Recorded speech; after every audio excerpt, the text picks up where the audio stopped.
ये सरकार जो है डुमरी उपचुनाव जीतने के बाद और ज्यादा जो है ध्यान हमारे प्रति नहीं देने लगी है। ये सरकार जो है हम लोगों के साथ एक कमिटमेंट किया था कि भाई डुमरी उपचुनाव के बाद आपसे हम वार्ता करेंगे, लेकिन वार्ता के कोई कदम ये आगे नहीं बढ़ा रहे हैं। अब उग्र रूप धारण कर रहे हैं, तमाम साथी अब उग्र रूप धारण कर रहे हैं। महिलाएं हमारे साथ जुड़ रही हैं, तमाम लोग आ रहे हैं, आकर के हमारे मांग पर समर्थन दे रहे हैं, कह रहे हैं कि आपकी मांग जायज है। लेकिन आखिर सरकार चलाने वाले लोग ही कहेंगे कि मांग जायज है, लेकिन उस पर कोई कदम नहीं उठाएंगे, तो ये नाइंसाफी है कि सरकार चलाने वाले लोग ही कह रहे हैं कि इनकी मांग जायज है और जायज मांगों को पूरा करने के लिए कोई कदम नहीं उठा रहे हैं। तो चुनाव के पूर्व जो वादा किया था अब वो मुकरने लगे हैं। राजभवन के समक्ष पिछले 24वें दिन से 8 पास पारा शिक्षक अपनी मांगों को लेकर आमरण अनशन पर बैठे हुए हैं। एक बार तस्वीर के माध्यम से आपको दिखाने की कोशिश करेंगे कि लगातार इनका कहना है कि सरकार की ओर से अभी तक स्थिति स्पष्ट नहीं हो रही है, लिहाजा अब हम लोग इसी तरीके से आमरण अनशन पर बैठेंगे। आप सभी को जानकारी देते हैं कि इनका कहना है एक मांग वेतन मांग, साथ ही साथ नियमावली का विरोध लंबे समय से ये लोग कर रहे हैं। इनका कहना है कि नियमावली में कई त्रुटियां हैं। आप सभी को जानकारी होगी कि एक और जहां सरकार की ओर से ये कहा जा रहा था कि 26,000 शिक्षकों की नियुक्ति झारखंड राज्य में होगी, लेकिन उस नियुक्ति उस नियमावली को फिलहाल हाईकोर्ट ने रोक लगा दी है, जिसके बाद तमाम टेट पास पारा शिक्षकों का सिर्फ यही कहना है कि जो इनकी मांग है कम से कम सरकार उसको तो पूरा कर दे। इस वक्त कई पारा शिक्षक हमारे साथ मौजूद है, बातचीत करेंगे। समानता जी यहाँ पर मौजूद है, इनसे बातचीत करेंगे कि कल आप लोग रात भर यहाँ पर बैठे हुए थे, आमरण अनशन कर रहे थे। ऐसा पहली बार हुआ कि रात भर महिलाएं भी आप लोगों के साथ रुकी, कितनी परेशानी हो रही है आप लोगों को? देखिए, धीरे धीरे हम लोग आंदोलन को उग्र कर रहे हैं, क्योंकि ये सरकार जो है हम लोगों के साथ एक कमिटमेंट किया था कि भाई डुमरी उपचुनाव के बाद आपसे हम वार्ता करेंगे, लेकिन वार्ता के कोई कदम ये आगे नहीं बढ़ा रहे हैं और हमारे मांग पर, हमारे विषय पर कोई ठोस सकारात्मक कदम उठाती हुई नजर नहीं आ रही है। इसीलिए तमाम साथी जो है अब उग्र रूप धारण कर रहे हैं, तमाम साथी अब उग्र रूप धारण कर रहे हैं। महिलाएं हमारे साथ जुड़ रही हैं। अब ऐसा भी होगा कि 24 जिला के साथी यहाँ पहुंचेंगे और पहुंच करके यहाँ जम करके हम लोग रहेंगे और जब तक वेतनमान नहीं देगा तब तक हम लोग यहाँ डटे रहेंगे। देखिए, इससे पहले भी कांग्रेस के प्रदेश अध्यक्ष राजेश ठाकुर आप लोगों से मुलाकात करने के लिए पहुंचे थे, पूर्व केंद्रीय मंत्री सुबोध कांत सहाय भी मुलाकात करने के लिए पहुंचे थे। उन लोगों ने आपके डॉक्यूमेंट्स देखा और यही कहा कि आप लोगों की मांग जायज है। क्या इस दिशा में कुछ बातें हुई आगे? नहीं, बिल्कुल नहीं है। तमाम लोग आ रहे हैं, आकर के हमारे मांग पर समर्थन दे रहे हैं, कह रहे हैं कि आपकी मांग जायज है, लेकिन आखिर सरकार चलाने वाले लोग ही कहेंगे कि मांग जायज है, लेकिन उस पर कोई कदम नहीं उठाएंगे, तो ये नाइंसाफी है। एक तरफ आप कहते कि नहीं आपकी मांग जायज है, एक तरफ आप ही की सरकार चल रही है, महागठबंधन की सरकार है, कांग्रेस के प्रदेश अध्यक्ष आकर के कह रहे हैं, आपके तमाम विधायकों ने हमको समर्थन दिया है, उनका बैनर में भी हम लोग फोटो लगा करके रखे हैं। इन तमाम विधायकों ने हमारी मांग के प्रति समर्थन दिया है, या तो वो धरना स्थल आए हैं या हम उनके बीच गए हैं, तो उन्होंने हमारे मांगों को समर्थन किया है। लेकिन दिक्कत यही है कि सरकार चलाने वाले लोग ही कह रहे हैं कि इनकी मांग जायज है और जायज मांगों को पूरा करने के लिए कोई कदम नहीं उठा रहे हैं, तो ये गलती इनकी है और कब तक ये नहीं कदम उठाते हैं तब तक हम लोग यहाँ बैठे हुए हैं। आप एक तरफ देखेंगे ये जो है केंद्र सरकार के विरोध में धरना दे रहे हैं राजभवन में, इनकी धरना सही है, लेकिन हम यहाँ धरना दें, इनकी मांग सुनी जानी चाहिए और हम यहाँ बैठे हैं, सरकार आज यहाँ तक आई है, लेकिन हमारी मांग नहीं सुनी जानी चाहिए, तो ये गलती है और कहीं ना कहीं नाइंसाफी है। एक तरफ आप अल्पसंख्यक विद्यालयों में देनेंदी और ऑन द स्पॉट आप जो है 4200-4600 का ग्रेड पे घोषित कर देते हैं और एसएमसी के द्वारा आपका वहाँ बहाली होती है और हम 20 सालों से पढ़ा रहे हैं, 24 दिन आज हमारा हो गया, लेकिन एक सरकार एक कदम भी आगे नहीं बढ़ी है। सरकार की बहुत बड़ी ये नाइंसाफी है हमारे विरुद्ध। अगर वो आगे नहीं बढ़ती है तो निश्चित तौर पर 24 जिले के साथी जमा होंगे और महामहिम राज्यपाल के समक्ष हम लोग आत्मदाह करेंगे। आत्मदाह के अलावे हमारे पास और कोई विकल्प नहीं है, क्योंकि जब विधायक कहते हैं कि मांग जायज है और उसके प्रति कोई आगे बढ़ते हुए नहीं दिखाई देता है तो शिक्षक क्या करेंगे? कब तक शिक्षक सड़क पर रहेंगे? ये सरकार को सोचनी चाहिए। और आज 24 दिन है, मीडिया कर्मियों को मैं भी बताना चाहूंगा, आग्रह करूंगा कि शिक्षा सचिव और शिक्षा विभाग के जितने भी पदाधिकारी है उनसे भी पूछा जाना चाहिए कि वो जिस मांग को लेकर के बैठे हैं, भाई आप उनसे बात क्यों नहीं कर रहे हैं?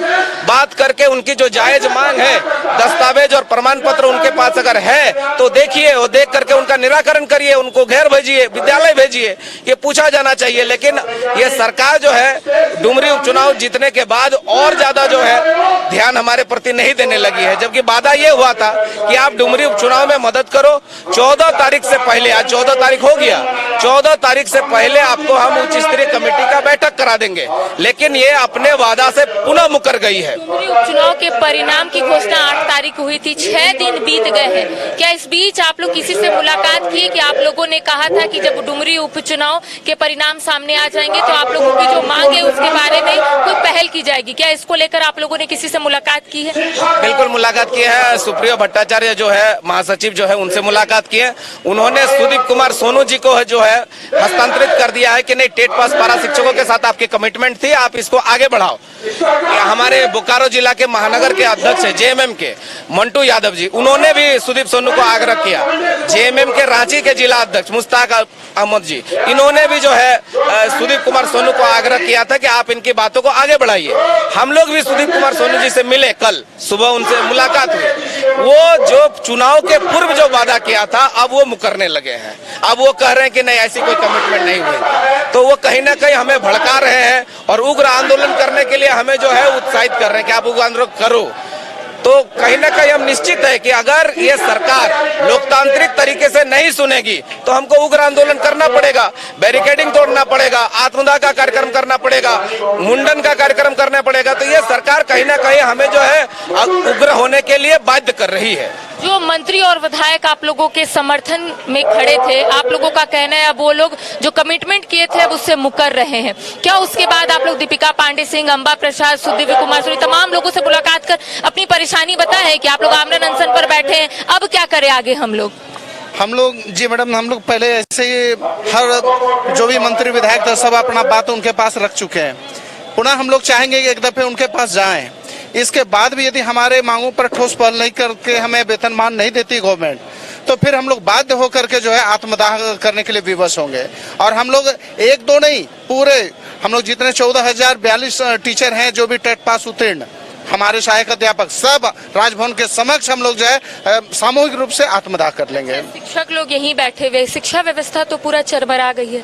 इसकी सारी जवाबदेही गवर्नमेंट की है, क्योंकि हम नहीं चाहते, हम लोग नहीं चाहते जिस देश में गुरुओं की दशा ये हो कि वो सारी हारता रखते हुए भी रोड में रहे, तो वो तो गवर्नमेंट उसको ये तो जवाब देना चाहिए। आप लोगों से पूछना चाहिए उसे, गवर्नमेंट से, कि भाई गुरु की जो सम्मान होना चाहिए 5 सितंबर वगैरह जैसे दिनों में उसका जो सम्मान होना चाहिए था, आप उसे रोड पे ला करके बैठाए हुए हैं। ये तो उसकी जवाबदेही है। हम लोग कभी नहीं चाहते कि हमारे नौनिहाल जो बच्चे हैं, हम आपको ये जान के आश्चर्य होगा, जिस स्कूल में मैं पढ़ाता हूँ इस स्कूल में यदि ये घंटा मान ले डिले होने लगता है तो बच्चे आए थे, सर चलिए मेरा क्लास चलिए। इतना उनके साथ मेरा लगाव और प्यार के साथ हम उसे शिक्षण का कार्य करते हैं। इसके बावजूद हम अपने हक और अधिकार, यदि हम जिंदा नहीं रहेंगे मैम, तो हम किस प्रकार से हम बच्चों को तालीम दें, किस प्रकार से शिक्षा दें? उनके शिक्षा दीक्षा देने हेतु हम अपने भविष्य को भी तो देखेंगे। उसको ध्यान में रखते हुए आज हम अपने मरणासन में, हम आमरण अनशन में हैं। और हो ना हो, यदि हमारी बातों को नहीं सुना जाता है तो निश्चित रूप से हम लोग आत्मदाह करेंगे। 26,000 शिक्षकों की नियुक्ति होने वाली थी झारखंड राज्य में, हाईकोर्ट ने उस पर रोक लगा दी है।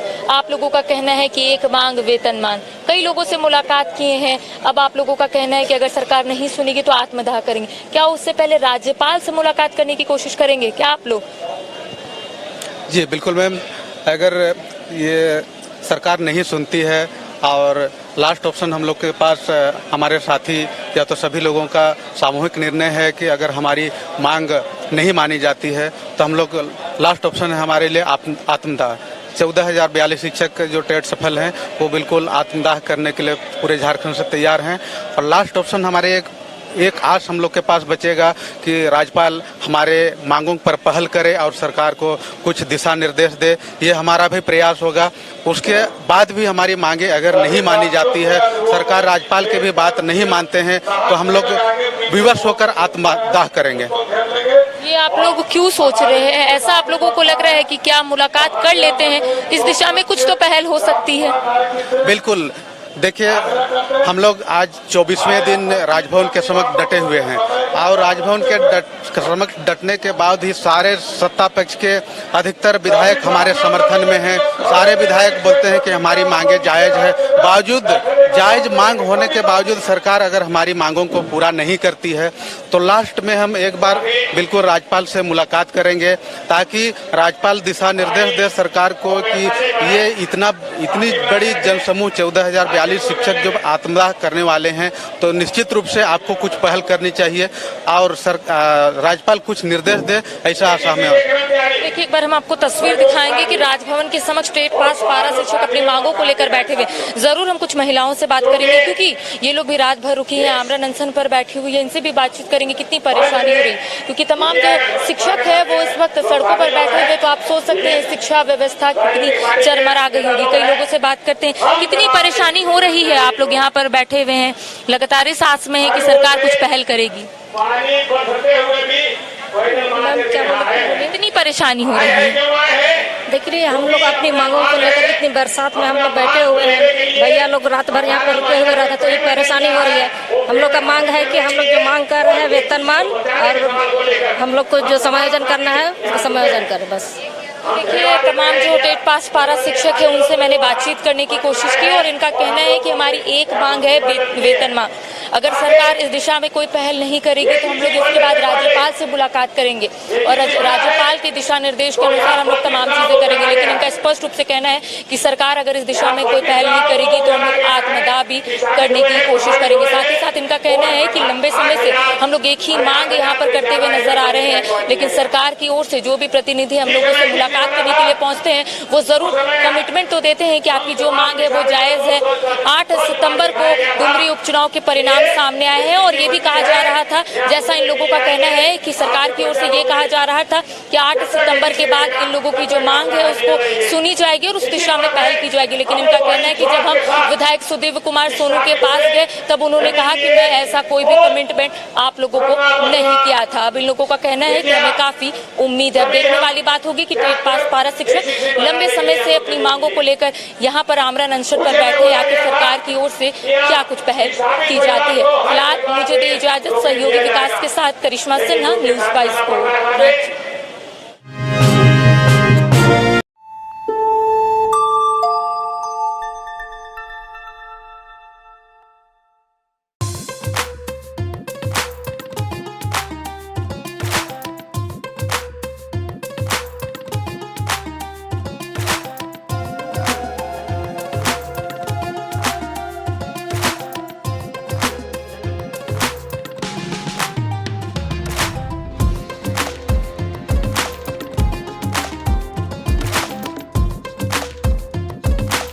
IIT जी नीट एस्पिरेंट्स के सपने को पंख देने आ गया है कंप्लीट सॉल्यूशन इंस्टीट्यूट। यहाँ है smart classroom, 1-to-1 doubt clearing session, ask the expert, video solution और भी बहुत कुछ। मतलब हम करेंगे आपको गाइड, बनेंगे आपके mentor. Foundation classes from class 6 onwards for your bright future. Visit complete solution institute.